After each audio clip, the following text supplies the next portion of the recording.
തെലങ്കാനയിലെ തുരൂരിൽ മാൾ ഉദ്ഘാടന ചടങ്ങിനിടെ സ്റ്റേജ് തകർന്നു വീണുണ്ടായ അപകടത്തിൽ നടി പ്രിയങ്ക മോഹൻ നിസ്സാര പരിക്കുകളോടെ രക്ഷപ്പെട്ടു. മാൾ ഉദ്ഘാടനം ചെയ്യാനെത്തിയ കോൺഗ്രസ് നേതാവ് താൻസി റെഡ്ഡിക്കും പരിക്കേറ്റിട്ടുണ്ട്. സംഭവത്തിൽ തനിക്ക് നേരിയ പരിക്കുകൾ മാത്രമേയുള്ളൂ എന്ന് പ്രിയങ്ക പിന്നീട് സോഷ്യൽ മീഡിയയിലൂടെ ആരാധകരെ അറിയിച്ചു. എനിക്ക് കുഴപ്പമൊന്നുമില്ല. ഭാഗ്യവശാൽ ചെറിയ പരിക്കുകളോടെ രക്ഷപ്പെട്ടുവെന്നും എൻ്റെ അഭ്യുദയകാംക്ഷികളെ അറിയിക്കാൻ ഞാൻ ആഗ്രഹിക്കുന്നു. സംഭവത്തിൽ എന്തെങ്കിലും പരിക്കു പറ്റിയവർ എത്രയും വേഗം സുഖം പ്രാപിക്കട്ടെ എന്നും പ്രാർത്ഥിക്കുന്നു.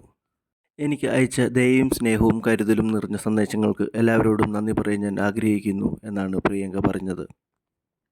സംഭവത്തിൻ്റെ വീഡിയോ ദൃശ്യങ്ങൾ സമൂഹ മാധ്യമങ്ങളിൽ വൈറലാണ്. വേദിയിൽ നിറയെ ആളുകൾ ഉണ്ടായിരുന്ന ചെറിയ സ്റ്റേജ് തകർന്നു വീഴുന്നത് വീഡിയോയിൽ വ്യക്തമാണ്.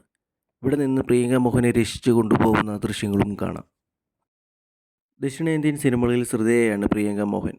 ഒന്ത് കഥേ ഹെല്ല എന്ന ചിത്രത്തിലൂടെ സിനിമാ രംഗത്തേക്ക് കടന്നുവന്ന പ്രിയങ്ക തെലുങ്ക് ചിത്രമായ ഗാങ് ലീഡറിൽ നായികയായിരുന്നു.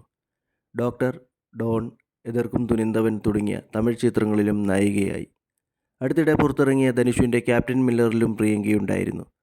റൊമാൻറ്റിക് ഡ്രാമയായ ബ്രദർ എന്ന ചിത്രവും പവൻ കല്യാണിൻ്റെ വരാനിരിക്കുന്ന ദേ കാൾ ഹിം ഓജി എന്ന ചിത്രത്തിലും പ്രിയങ്ക പ്രധാന വേഷത്തിലെത്തുന്നുണ്ട്.